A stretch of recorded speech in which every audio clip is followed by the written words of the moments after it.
I'd like to ask you, James Gosse, what is the biggest risk? Well, great question, and certainly, the topic we were just touching on, by the way, Darren. I think oftentimes, so people are aware, interest rate caps are often referred to as insurance policies for your interest rate. So, I just found that an interesting aside.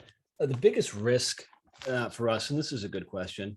Uh, it's one of the things that, if I'm honest, sort of this probably keeps me up at night more than other things.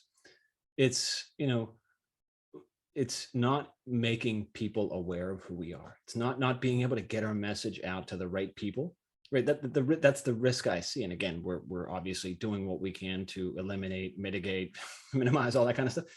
That said, uh, you know, to us, that's the biggest risk. Obviously, there's other market forces and things like that.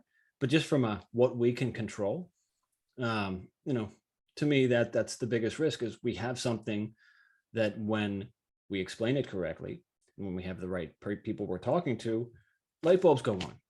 And I mean, when we have the discussion with lender partners, they go, "Of course, we want to do this with you, right? Of course, we'd like."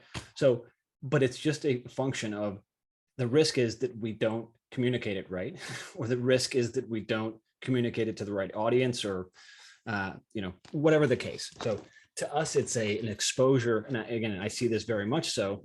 We've got the guy, I think the gentleman who set me up with this, Tim, is outstanding, and he's spends all of his time trying to figure out how do we make sure the market is aware of us, has the right perception, and again, that's one of the reasons we were so pleased to join CCIM, their member advantage program.